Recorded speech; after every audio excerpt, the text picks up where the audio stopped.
Very good morning, students. I hope you all are doing well in your studies and revised your previous lessons. Today, we are going to start our sixth chapter, which is computational thinking. So, computational thinking क्या होता है? Computational thinking is basically a process or a manner in which we think about a particular situation or a problem just like the way a computer do. So, without wasting any further time, let's start our chapter.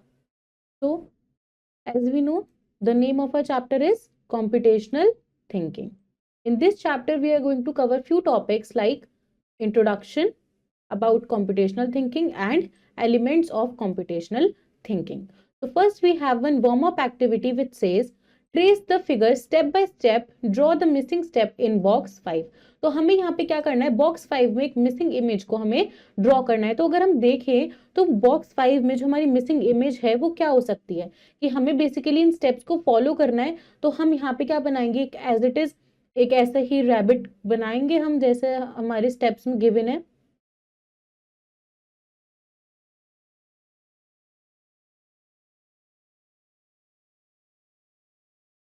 जैसा भी हमें यहाँ पे एक rabbit provided है, हम उस rabbit को यहाँ पे बनाएंगे. ये हमारे को फोर्थ स्टेप में ये वाली ग्रास मिल गई. तो फिफ्थ स्टेप में जो हमारा रैबिट है हम उसमें नीचे वाली ग्रास ऐड ऑन करेंगे और ये जो इसके पीछे से ग्रास आ रही है हम ये वाली ग्रास यहाँ पे ऐड ऑन करेंगे. So this will be our fifth step. Now let's move forward. As we all know, a computer performs various types of functions in different areas. Example, playing games, solving sums, booking tickets, making drawings, and creating presentations, etc. हमें पता है कि हमारा जो computer है वो बहुत सारी हमारी वेराइटी ऑफ पर्पसेस फुलफिल करता है, हमारे बहुत सारे फंक्शंस करने में हमारी हेल्प करता है, जैसे कि हमने अभी पढ़ा games, solving sums, booking tickets and etcetera. How does a computer perform all these things. तो हमारा जो कंप्यूटर है वो इन सारी चीजों को परफॉर्म कैसे कर पाता है. Behind it a computational thinking developed in computer language to accomplish these functions. तो इसके पीछे का जो रीजन है वो ये है कि हमारे कंप्यूटर्स के लिए एक computational thinking को डेवलप किया गया है जो हमें इन सारे फंक्शंस को accomplish करने में हेल्प करता है. So in this chapter we will learn about the computational thinking. Let's start our introduction. It guides us to process information in a similar manner as a computer. तो computational thinking basically हमें guide करता है in processing information in a similar manner जैसे कि हमारा computer करता है. We can then present these solutions in a way that a computer, a human और both can understand. तो बेसिकली computational thinking की हेल्प से हम क्या कर सकते हैं, एक ऐसा सॉल्यूशन प्रोवाइड करा सकते हैं जो हमारा एक कंप्यूटर या फिर एक ह्यूमन बीइंग या फिर दोनों ही समझ सके. Now what are the elements of computational thinking. Computational thinking के एलिमेंट्स क्या हैं. There are 4 key elements of computational thinking. First is decomposition, then pattern recognition, then abstraction and algorithm. So these are the 4 key elements of computational thinking. Let's start with the first one, which is decomposition. Decomposition क्या होता है. Decomposition in computational thinking is the process of breaking down a problem into a number of smaller problems that can more easily be addressed. तो decomposition हमारा एक process होता है जिसमें हम क्या करते हैं, एक बड़ी प्रॉब्लम को हम छोटी छोटी स्मॉलर प्रॉब्लम्स में डिवाइड कर देते हैं जिसकी हेल्प से हम उन प्रॉब्लम्स को और ज्यादा इजीली सॉल्व कर पाते हैं. For easier understanding of decomposition, identify the elements और parts of the complex problem. हमें क्या करना है, हमारे पास कोई एक बड़ी प्रॉब्लम है या कोई कॉम्प्लेक्स प्रॉब्लम है तो हम उसके एलिमेंट्स या फिर उसके पार्ट्स को आइडेंटिफाई करेंगे. डिवाइड अ टास्क इनटू वेरियस सब टास्क सीक्वेंशियली. फिर हम क्या करेंगे, उन छोटी छोटी प्रॉब्लम, उनके जो पार्ट्स और एलिमेंट्स हमने देखे हैं, आइडेंटिफाई करे हैं, हम उनको एज एन छोटे छोटे वेरियस वेरियस सब टास्क की तरह हम उन्हें डिवाइड कर देंगे सीक्वेंशियली. जैसे हमारे पास यहाँ पे एक बड़ी प्रॉब्लम थी, हमने क्या करा, उसको एक छोटी प्रॉब्लम और एक दूसरी छोटी प्रॉब्लम में हमने उसको डिवाइड कर दिया. और फिर इनमें हमने क्या करा, जो हमारे पास एक अपनी बड़ी प्रॉब्लम थी उस बड़ी प्रॉब्लम को पहले हमने 2 छोटी प्रॉब्लम में डिवाइड करा. फिर उन छोटी छोटी प्रॉब्लम को भी हमने छोटे छोटे सब टास्क को में हमने उसको सीक्वेंशियली यहाँ पे प्लेस कर दिया कि पहले हमें किस किस को सॉल्व करना है. Now the second one is pattern recognition. Pattern recognition क्या होता है? Pattern recognition helps students identify similarities between decomposed problems, यानी कि जो डीकम्पोज्ड प्रॉब्लम्स होती हैं उनके बीच में जो सिमिलैरिटीज हैं, जो सेम सेम चीजें हैं, उन्हें आइडेंटिफाई करने में हमारी मदद करता है।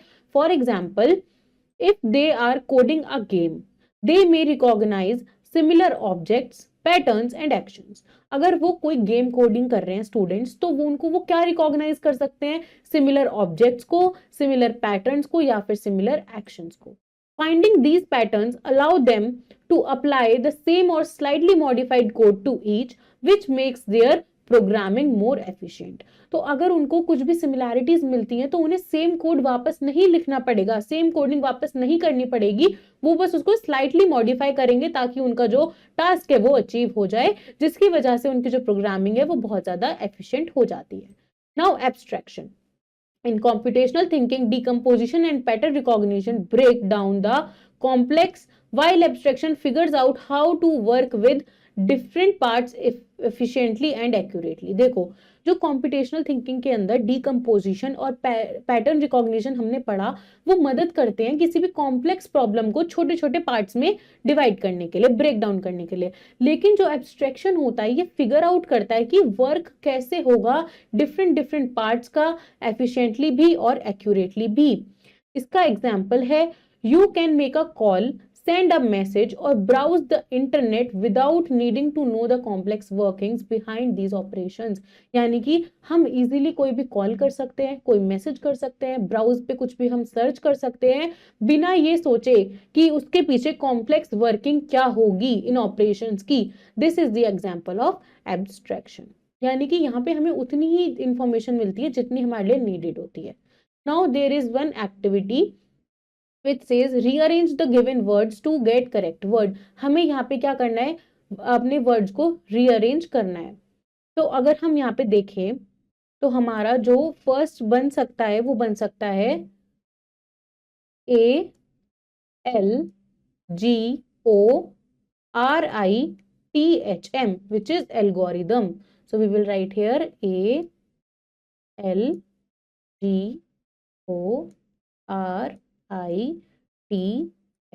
and M। अगर हम सेकंड देखें तो सेकंड हमारा बन सकता है COMPUTATIONAL, which is computational। हमने पढ़ा ना computational thinking, तो ये बन जाएगा computational। और अगर हम थर्ड देखें तो ये हम देख सकते हैं easily ABSTRACTION, which is abstraction, जो हमने अभी ऊपर उसके एलिमेंट्स में पढ़ा। Now let's move forward. What is algorithm? Algorithm क्या होता है? Algorithm is a step by step process to complete a task और to solve a problem.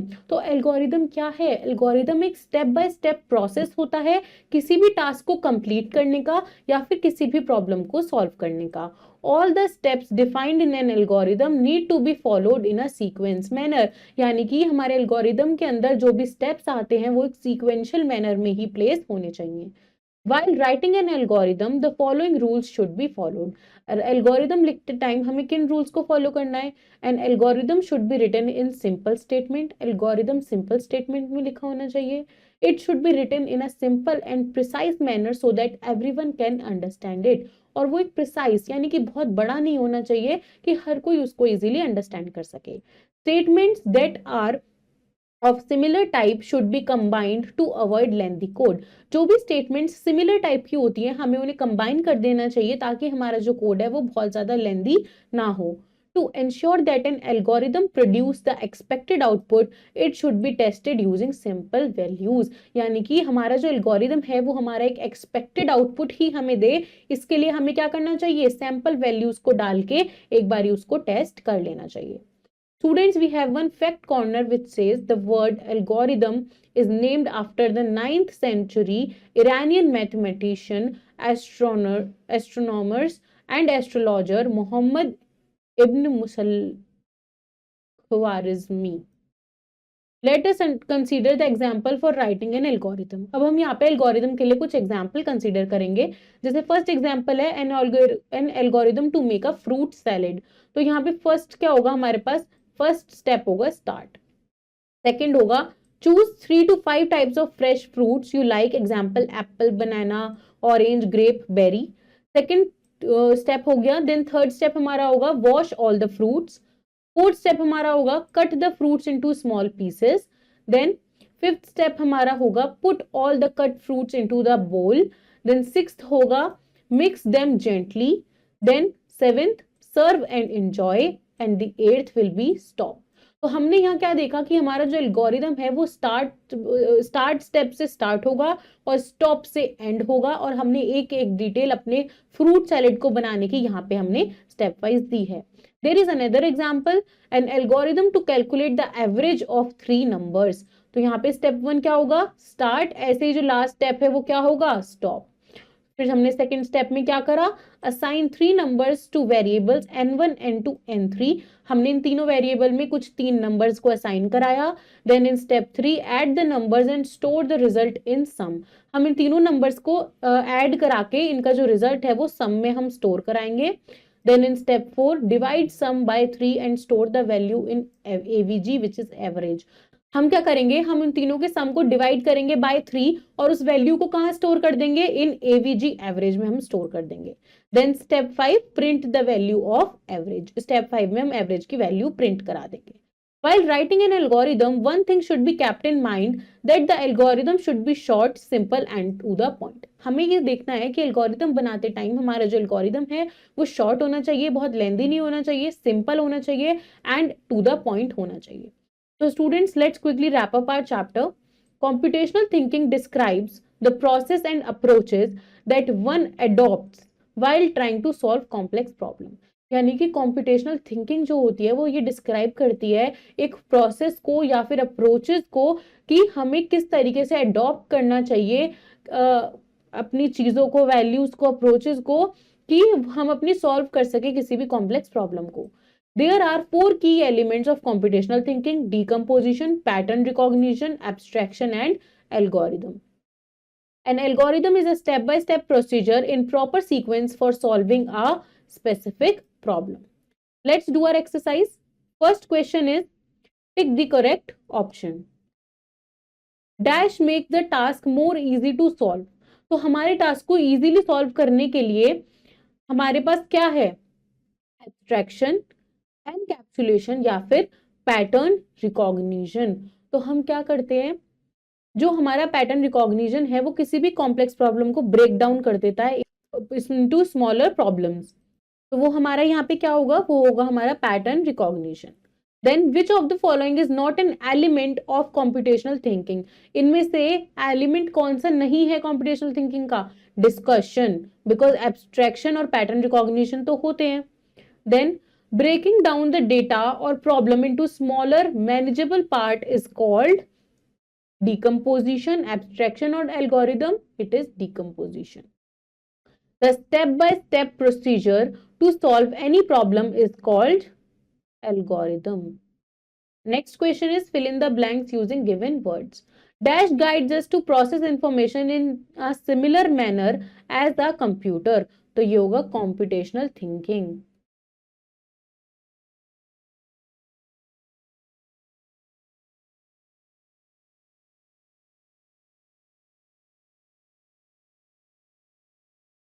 The next one is there are dash key elements of computational thinking.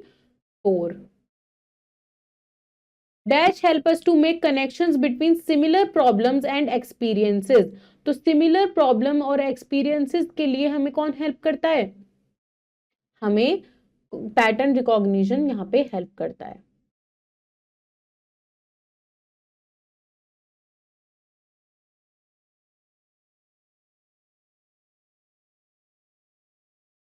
Computational thinking is used for solving the complex problem. The next question is true false. Observing patterns and trends in data or problem is called abstraction. No, false. Abstraction is used to ignore irrelevant background details. It is true क्योंकि abstraction में सिर्फ necessary चीजें हमें मिलती हैं, background details हमें यहाँ पे नहीं मिलती. Decomposition divides a task into various subtasks sequentially.